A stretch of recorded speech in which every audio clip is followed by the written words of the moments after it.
How's it going, guys? I thought I'd make a video about my latest strategy in Path of Exile, where you get to cosplay Forest Gump, because it actually turned out to be quite lucrative, which I did expect, but it's more lucrative than I expected, because I just clocked in 21 hours and 20 minutes of doing it, and I have made over a mirror now, which is about 28 divines per hour. Took me 21 hours, 20 minutes. I have the proof right here because I recorded that on stream. You can go watch the VODs. But the caveat is that the gameplay is really weird and it's not for everyone. It's not everyone's cup of tea. And without further ado, I'll actually go into a map and show you what I've been doing, so you can decide before I tell you anything about the strategy if it's even a strategy that you would consider doing in Path of Exile. So basically what you do is you open a map, use these scarabs. These scarabs are very easy to buy in bulk. You activate the map, check for Nameless Seer, check for divines. Nope, enter the map. Once your loading screen is over, hopefully that's not long, just start cosplaying Forest Gump. So you run through the map, you run. You're actually looking for these red icons, they're red beasts, as we call them. And actually this is one of the beasts that we're looking for, but I'll talk about this a bit later. And you just run through the map. You look for the good beast that you need. Click the smuggler caches. Check for deception contracts. Grab all the blueprints. Grab all the rogue markers. You come to the end of the map and you go out. So, if this is something that is you could find fun doing for hours, then be my guest. Be my guest, because it's extremely lucrative. And if you can manage to go through that for like 15 hours, you can probably, or like 20 hours, you can probably fund any build that you want to. Or if it's an even more expensive build, then be my guest and do it for a whole week. It as a full-time job, I don't know, but it's extremely lucrative and it's worth doing, in my opinion. I actually enjoy this playstyle, and I just did 1,000 maps of this, and the results were actually quite amazing. So let me actually tell you what's the problem with this strat. So first of all, you're using a level 86 character, which is super convenient.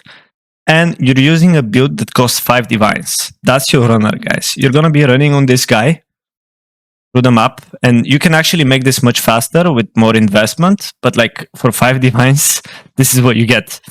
So once you actually find a beast that you care about killing. Wait, we lost the tiger? Where is the tiger? Tiger was somewhere here. No? Yeah.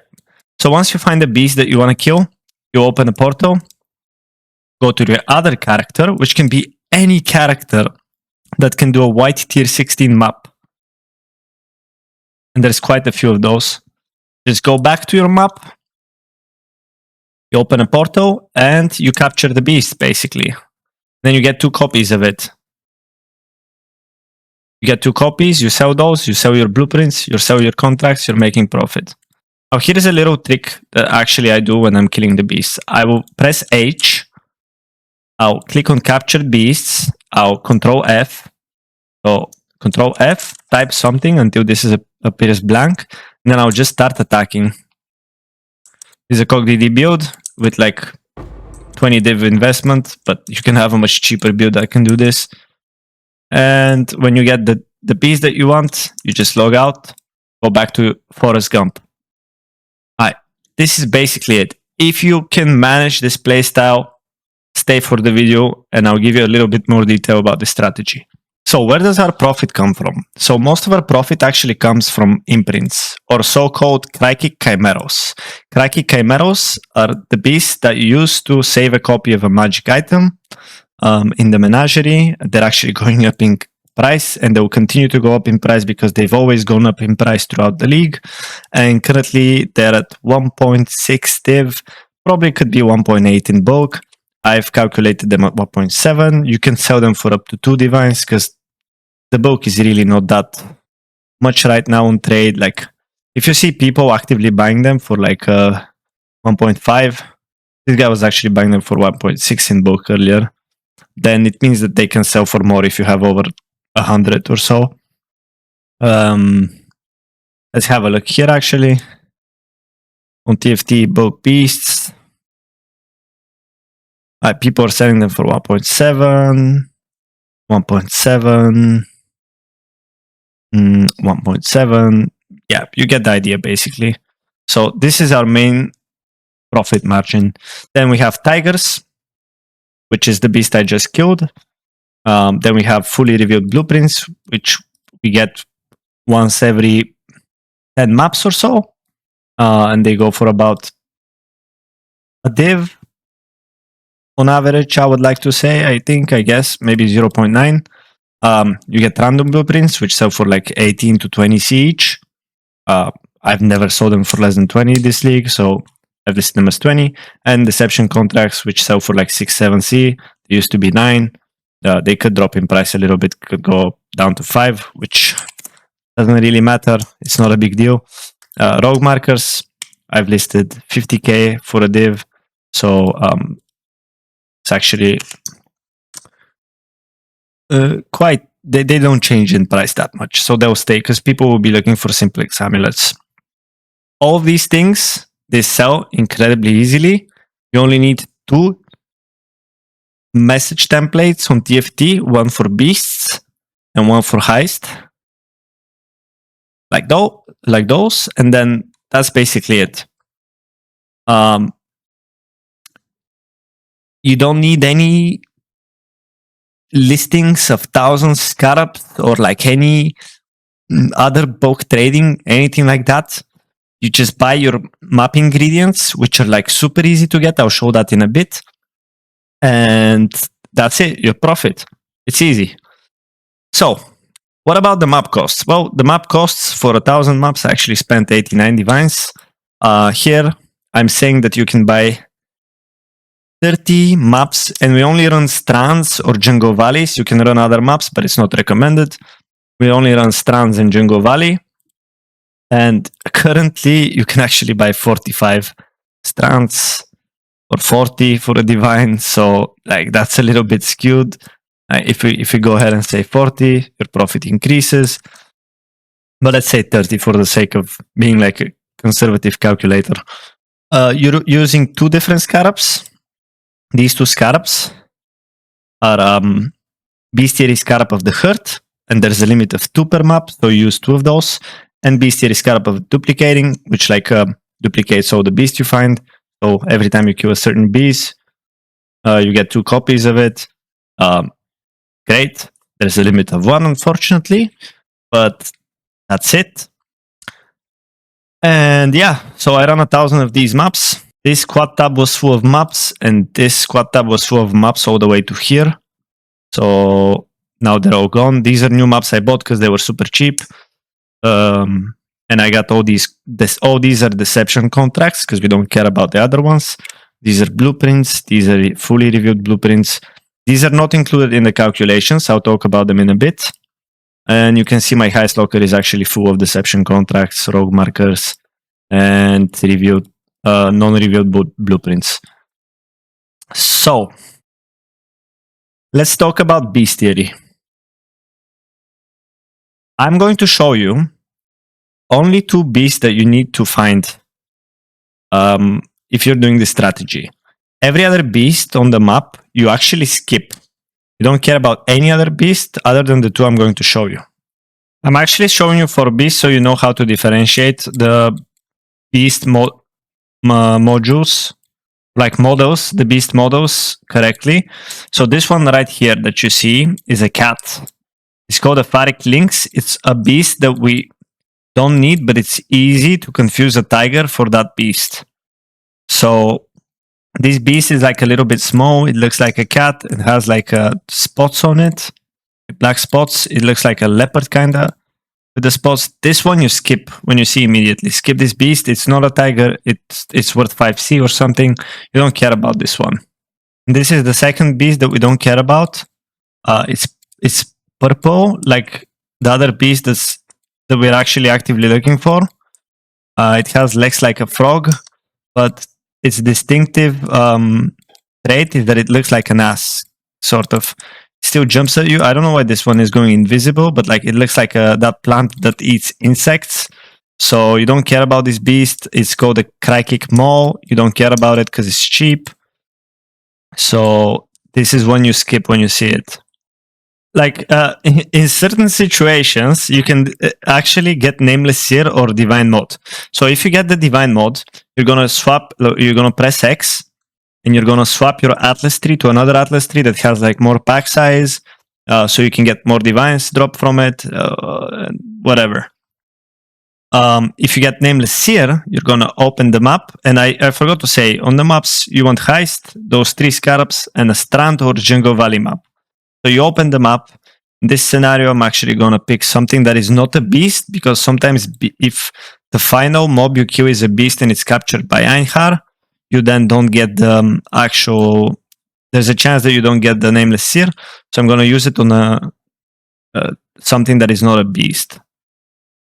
And like lowest pack is fine. I'm actually gonna log to my other character. Let's see, maybe we get something good for the video. You never know.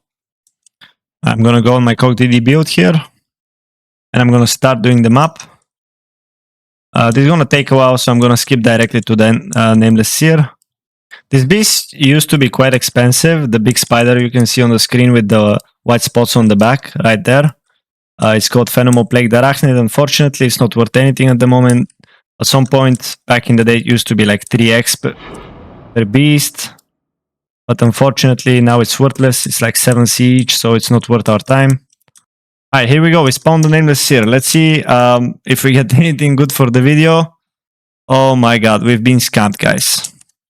Chains of command is worth nothing. Let's see if the Alice is worth anything. 120C. I'm afraid I might skip something that's worth money, but I don't think there's anything that's actually worth money. Yeah, this I actually got 7 Nameless here, so this is the 8th one, but this one is after the 1000 maps, so it's not really worth anything. You don't get them that often, but with this strategy, you get them more often than with other strategies.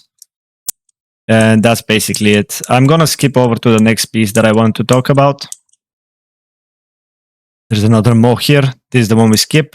Alright, so this beast right here is the MVP. This is why we do it all. It looks like a purple frog. It has long legs, it jumps towards you, and it does a swirl while it's jumping. When it gets to you, it will start kicking you in the face. With it one leg, you see, it will jump. Start kicking you with the left leg. It has little horns on it, if you can see those. And that's how it differs from the Crikik mode that I showed earlier. Now, this is the beast that we want to kill. When I encounter this beast, I'll open a TP. I'll finish the rest of the map basically to see if there's any other beasts worth doing, or like grab my highest contracts. I'm grabbing the Sulfite Veins because they give me move speed. I'm checking for Deception contracts, picking up all the rogue markers, picking up all the random blueprints that I get. Now I'm gonna swap to my other character, which is a CogDD build. And I'm gonna kill the Crikik Chimera because it's gonna be about 3.5 div worth of profit for me. I enter the map. Click H, click on Bestiary, click on Capture Beast, Control F, spam your life away, start attacking. Dropped its health, so it's gonna appear twice here. Nice. And we go back to Forest Gump. That's basically it for the beast. If you want to see how the tiger looks, it's very distinctive because it has a big model. It has very distinctive stripes on it, and it's very hard to confuse actually with other beasts. Now, one other thing I wanted to mention is you should not care about the beasts whatsoever. So you run through them, and you kind of want to see if there's purple or if it looks like a tiger, right? So you want to kind of run through them, check if you see a little bit of purple. If you see a little bit of purple, you stop. But if there's no purple on the beast, then you don't care about it. This one kind of can confuse you because it jumps towards you just like the Crikey Chimero. Also, seems like you can get perma-stunned sometimes. If you ever go through a red beast and you can't see any beast, it's probably a koala and it hasn't spawned. If you don't care about it, just skip. The Crikey Chimeros and the tigers will appear immediately, so if you see just the icon and no beast in front of you, it means it's a koala and it's worth nothing. This one is purple, but it looks like a crab, so we skip that one. So as you're running through the map, sometimes you can confuse this one for a Crikey Chimero because it's just the same color of purple. But if you notice, this one is kind of lame, small one.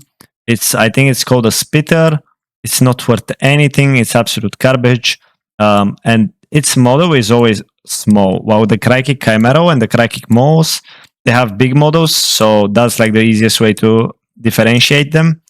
And that's basically it for the beast, guys. Now, when you want to sell those beasts, you're probably wondering if you've never played bestiary before and you've never interacted it. How the hell do I actually sell these beasts that I encounter in my maps? Well, you're going to go to your waypoint, go to your menagerie. Make sure you have some cows on you.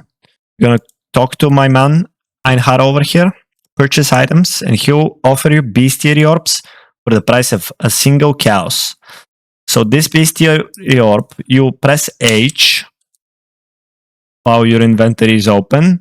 Click on capture beasts, and the two beasts you'll be socketing are Farik Tiger Alpha, and the expensive one is Crikey Chimero.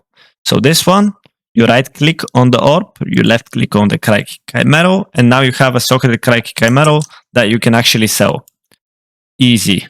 That's basically it, guys. For your heist contracts and blueprints, just use TFT. You can use them. You can use a heist locker. You can have extra space in your stash tabs, whatever. All right, let's talk about the Atlas. What do we care about on the Atlas? You actually only need 117 points for your Atlas. You don't need anything else. You don't need favorite map slots. You don't need anything but the 117 points. And you can actually do it with less points. So the main things that you need, first of all, are the Einhard nodes, which are this, and this. Make sure you don't take Deadly Prey. You don't take a Mighty Hunter, because you don't really need those, although Mighty Hunter can help you kill the beasts, but it's really unnecessary. There's no point to it. You take all the Einhard spawn chance, you take all the Smuggler's Cache spawn chance, you take beasts in your maps are likely to be less common varieties because Crikey Chimeros are less common variety, and they're also of the deep, so you take Hunt from the Creation. For contracts, you take this so you can get deception contracts because they are the only ones that matter. I have a filter that actually hides all the bases that cannot spawn deception on them. So sometimes it won't show you contracts, which only increases your time and your chance of like spotting a deception contract. So it's easier to grab them. Take these nodes. You have dupe chance here, or like not dupe chance, but you have like 8% for the beast to appear in pairs, which is always nice when you get that on the right beast. These are all the blueprint nodes that you kind of need because they make you money. There's a small node here which gives you 4% for Smuggler Cache. And then you can block all the other content. I'm not sure 100% if it works as intended, but I believe if you block other content, you have more chance of spawning heist caches. I'm not sure though, but I still take them either way because there's nothing better to take. I take these two nodes because they give me 15 movement speed per each, as well as damage and defense. But mostly the movement speed I care about per Voltaxic node or like Sulfite node. And on top of that, I take all the Niku spawn chance so I can guarantee him in every map. And that is basically it. Any other of the Atlas nodes don't really help us make more profit, or if they do, they just lose our time, so we're not being as efficient as possible. And that's basically it. You can probably like choose if you want to get like less life on your monsters. Maybe you have a build that can actually kill them while being this fast. This build has 0 damage.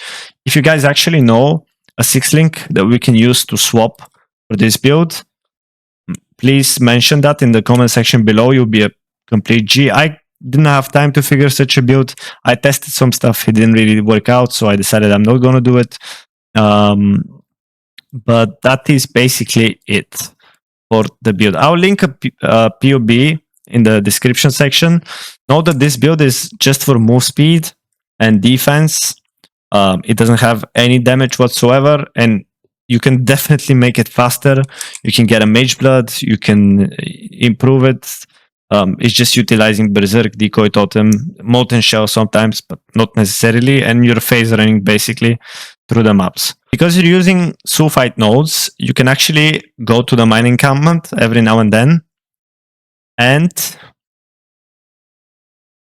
you can talk to Nico, purchase items, and you have a lot of Azurite from all those nodes you're clicking.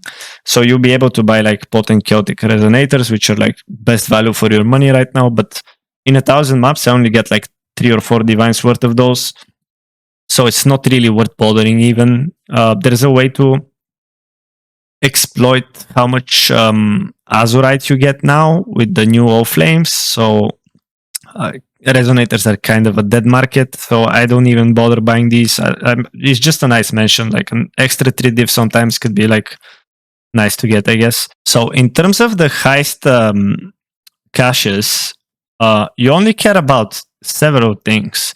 So I'm hiding a lot of contracts and stuff on the filter that I'm using, but when you start this strategy, if you haven't completed your heist quest contracts, they'll still show regardless of what filter you're using because they're non-removable.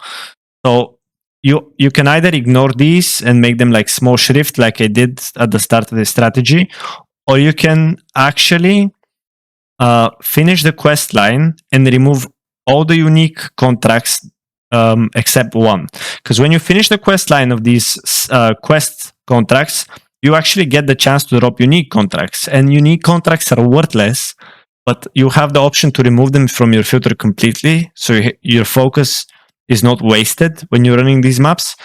And there's a single unique contract, actually. I started doing this in the last 200 maps, thanks to Leo in my Twitch chat who suggested it. You can get the twins, which also sells for 70C, and I think in 200 maps I got like, I don't know, 15 of those or something like that. So it's a little bit of extra profit. I haven't included it in the calculations at all. But if you finish your quests for a heist, you can actually have like more profit and an easier time running. But yeah, basically when you're going through the heist caches, all you're looking for, like you're picking up every single rogue marker.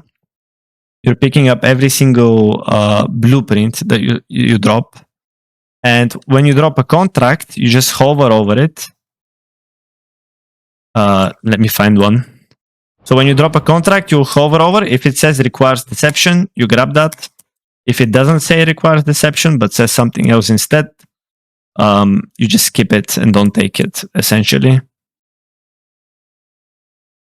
Like this one, for example, says trap disarmament, so we don't care about this because it won't sell. But if it does, it will be a nuisance to sell. And this is brute force, so we skip that one and we continue with the map, and that's basically the map. So I think that's everything, guys. I might sound like an ass throughout this video because I actually recorded a whole video before this about the strategy, and I was super excited because like I made a whole mirror. It's like 700 div with 90 div investment. I have a lot of selling to do, but it's gonna go. It's nice because they just went in price. I was super excited when I was talking the first time, and then it turned out I had that audio issues. So that video is dead now, but I recorded it again. Guys, if you found this content useful in any way whatsoever, please just like leave a comment or just like a single like, or if you want to see more content from me, even drop a sub maybe. I will be doing a lot of more PoE content. PoE is my favorite game. I do play other games as well. You might see some random videos for other games, but mostly I play PoE. You can catch me live on Twitch almost every day. at twitch.tv/CrumblePOV. And let me know in the comment section below if you actually would ever run this strat, because it's Forest Gump Simulator. I don't know if it's fun for you guys.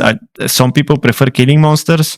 I actually quite like running through the map like this. I can watch the new Dune movie on my second monitor if I wanted to, or some anime, and enjoy the game at the same time.